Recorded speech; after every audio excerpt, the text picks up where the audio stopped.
আজকের পল্টন ময়দানের এই সমাবেশকে দেখে আমার কাছে মনে হচ্ছে এক মহাপবিত্র সমাবেশ।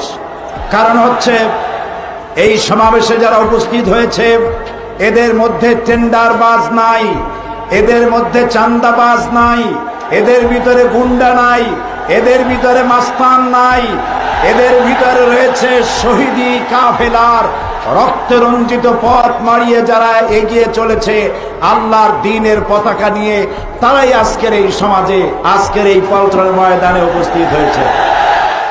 ইসলাম বিদ্বেষীরা চেয়েছিল জঙ্গিবাদকে জামাত এবং শিবিরের মাথার উপরে চাপিয়ে দেওয়ার সর্বাত্মক প্রচেষ্টা চালিয়েছিল। আজকে প্রমাণিত হয়েছে জামাত শিবির জঙ্গিবাদ এক জিনিস নয়, এটা প্রমাণিত হয়েছে। প্রমাণিত হয়েছে সন্ত্রাসী আর জঙ্গিবাদী কারা। যারা সন্ত্রাসীকে ধরলে পরে বলে নাটক, আব্দুর রহমানকে ধরলে পরে বলে নাটক, বাংলা ভাইকে ধরলে পরে বলে নাটক।